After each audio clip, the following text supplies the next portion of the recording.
আজকের ভিডিওতে আমরা আলোচনা করে নেব ইন্ডিয়া ভার্সেস পাকিস্তানের যুদ্ধ নিয়ে। বন্ধুরা, যখন আমরা কাল রাত্রে ঘুমাচ্ছিলাম তখন কিন্তু পাকিস্তান একটা পরিকল্পনা নিয়েছিল যে ভারতের 15টা শহরকে তারা মিটিয়ে দিবে। তারা প্রাণপণ চেষ্টা করেছিল যে ভারতের 15টা জায়গায় এমন ভাবে তারা ব্লাস্ট করবে যাতে আমাদের ভারতের ক্ষতি হোক। কিন্তু ধন্যবাদ জানাবো আমাদের বায়ুসেনার, যারা S-400 সুদর্শন চক্রের দ্বারা তাদের নিশানাকে এমন ভাবে টার্গেট করে চক্রান্ত চূর্ণ চূর্ণ করে দেয় যে তোমরা কল্পনাও করতে পারবে না। আমি তোমাদেরকে একটা ভিডিও দিচ্ছি, আগে ভিডিওটা দেখে নাও।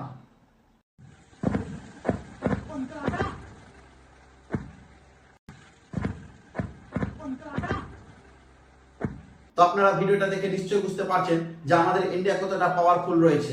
বাইরে থেকে কোনো বিমান হোক, ড্রোন হোক বা আর অন্যান্য কোনো উড়ানযন্ত্র যদি আমাদের ভারতে প্রবেশ করে, তাহলে আমরা S-400 দিয়ে সেটাকে আমরা নিস্তানাবুদ পর্যন্ত করতে পারি। সেটার রেঞ্জ হচ্ছে 600 কিলোমিটার পর্যন্ত। 600 কিলোমিটারের মধ্যে যদি কোনো বাইরে থেকে কোনো কিছু আমাদেরকে আক্রমণ করার চেষ্টা করে, তাহলে সেটা কিন্তু টার্গেট করে সেটাকে ওখানে ভেঙে চলে নষ্ট করে দিবে।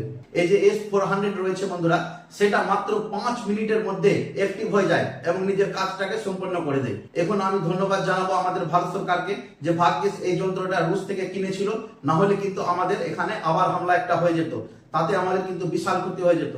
কিন্তু আমাদের ভারত সরকার কি করেছে, সেই যন্ত্রটা কিনে রেখেছে, অনেক টাকা দিয়ে কিনেছে বন্ধুরা। সেই টাকাটা কিন্তু এক পয়সা আমাদের ওসুল হয়ে গেছে এই হামলা কে নিস্তানাবুদ করার জন্য। তো বন্ধুরা, কেমন লাগলো এই আপডেটটা জেনে?